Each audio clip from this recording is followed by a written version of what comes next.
Hello all you beautiful people out there. Today I would like to try and talk about some of the creative aspects of Cyberpunk 2077. I'm still trying to find the best way to present this, so thanks for being patient and bearing with me. This video is intended for those who might necessarily have an interest in art but maybe not games, as well as those who maybe play games without thinking much into the creativity and art design that goes into those games. Of course, if you enjoy both, this video might be a great match for you. As someone who loves games and creative things in general, I thought this would be an excellent way to share both loves without getting too in depth on gameplay or art design. This is honestly just a celebration of creativity, and hopefully if enough people watch these, maybe in some way I will shine light on the creative and artistic aspects of games the art community often ignores. Today, if you haven't already guessed it, I will be covering CD Projekt's Red Cyberpunk 2077. This is an open world story driven game set in a futuristic cyberpunk world set in the year 2077, if you haven't already guessed. The location is set in the fictional California Night City that very much resembles a futuristic Los Angeles. What is cyberpunk? In this case, we will focus on the theme. Cyberpunk is often a term used to describe a futuristic, often urban setting, generally combined with advanced computers and technology.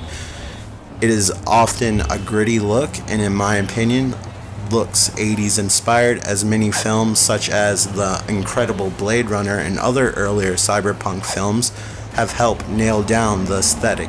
Things such as the original Cyberpunk tabletop game this series was originally based on helps nail down the lore if you need to know everything there is about this particular universe. Since we are mostly focused on the graphics and creativity of the game, I don't have the most advanced PC. I will be playing the PS5 version and the 30 frames per second mode that adds ray tracing shadows to make it look a bit better. If you do plan to play on the PlayStation 5, I do recommend to play it at the 60 frames per second mode. It controls better and there isn't a major graphical downgrade. I usually turn lens flares and other effects off in most games, but beside film grain, I tend to leave everything on here.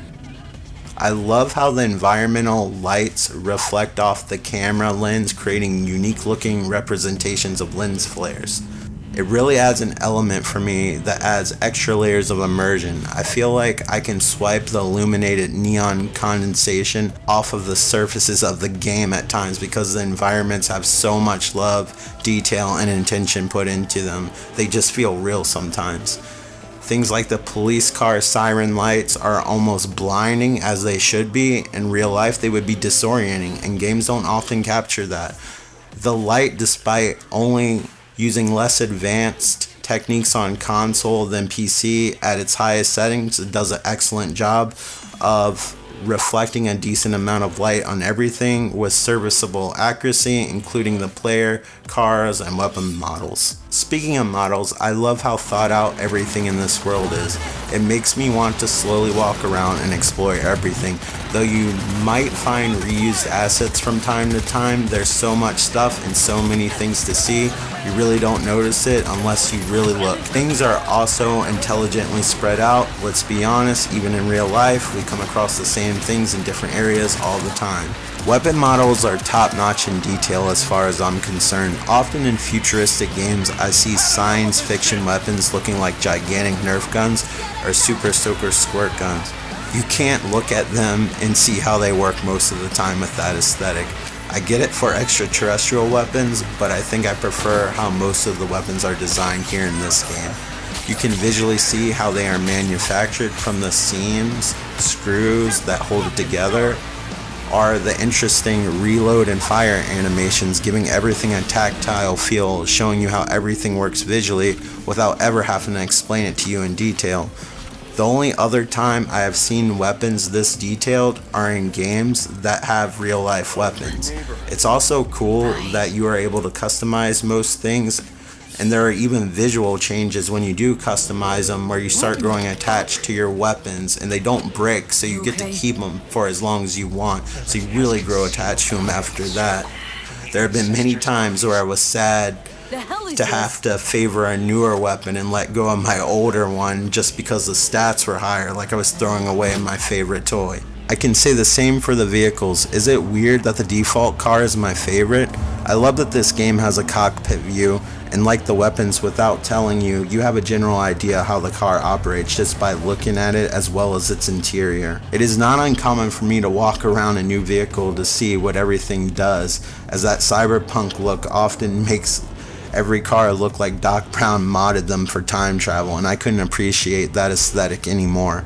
The world is so well thought out down to the sound design to the unique music. I unfortunately can't share much music, but they got actual artists together to try to realistically try to approach where music would be in 2077, and that's super interesting to me. Also, the police sirens sound incredibly unique, as do the vehicles when the engine revs up. It's all really cool stuff. The city is so large and it's intelligently constructed into levels at the same time in a believable way. This creates an environment that is packed with detail and character. Even if the map size in the game isn't the largest for this type of game, it's fun walking around a food court and seeing what everyone is doing. There aren't many experiences like that I can say that I actually want to do that in. The main mission is fairly short compared to other games such as this, but I ran into several side quests while recording footage for this video, and I've almost already put 80 hours into this game through 2 playthroughs, and I still saw new things. That's really cool, and there are fairly detailed conversations going on between pedestrians. There are times it has been more impressive than well-known open world games like Grand Theft Auto 5, which many consider the gold standard of sandbox open world games. The world building is great, through the giant holograms in the more modern cities, to the LED billboards, streets, and crosswalks, to the graffiti that adds lore that isn't explicitly told to you. This is great stuff even if you don't know what's going on. These extra touches make it feel lived in. If you visited a new city in real life, you would be approached by similar things that show off the city's history and culture through subtle touches like street art, etc. There are so many incredible things to see and do by walking around, and when you do have interactions with people, which I don't want to show you here to spoil anything, it feels awesome, like you're actually having an actual conversation versus just picking choice A or B. I also like how the wealthier areas feel more futuristic and the more industrial and impoverished sections feel more contemporary and wore down. There is so much personality here that just talking about it makes me want to explore this game again and again. Everything down to the vending machines, the food behind the glass cases, convenience stores remind me of something from my life living in this city. Even though it was the futuristic version of those things, it felt familiar and interesting because it was like a slightly more advanced versions of those familiar things, for better or for worse sometimes. It's almost a commentary where the developers think how certain items will change in the future, down to the vending machines that sell disposable guns. It's difficult to imagine a future that's very relatable without being too science fiction, sticking somewhat to the cyberpunk aesthetic with a slightly cobbled together look with some older technology, I think makes it feel more real and lived in. That may be a personal thing, as I prefer my science fiction universe to look used rather than sterile like a hospital. It makes me sad that this game had such a rough launch, being unfinished upon release. I personally even enjoyed this game on the PlayStation 4 Pro, and I know someone who has put 90 hours in the base PS4 version and still enjoyed it despite occasional bugs in their experience. So I can't speak for the base PlayStation 4 beside that info from a friend. I think if you have a way to play this decently, now is a great time. I'm really stoked for the future of this game and very happy after the fixes and the Cyberpunk Edge Runner anime that came on Netflix earlier that kind of rekindled interest in the series and brought new life in the game, and I hope this is a start of a beautiful thing. I could cover a lot more about this game, as there are many environments and things I did not explore. I might do it in another video. This will have to suffice for now. If you are an artist who has never played games before and need to feel inspired for your next project, maybe you should consider taking a stroll through Night City. Or if you're a gamer who wants to get into art but don't know how to approach your vision, look no further than how this game approached it.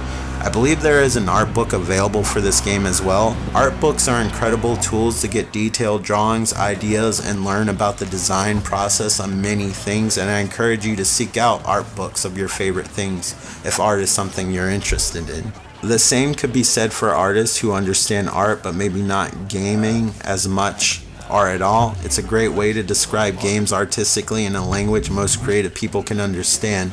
It's something I should definitely consider as well, as I love gaming art books and they have been incredibly helpful for inspiration and technique. I am happy to hear since this game rebounded, there are future projects in development. I can't wait for the DLC for this game. Just give me a drivable car this time. Thanks so much for watching, and I hope you got something entertaining out of this video. Don't be jaded, be inspired, and if it still doesn't meet the quota, then create your own world. Talk to you all later. Thanks again. You all are wonderful. Well, most of you. Okay, take care. Bye.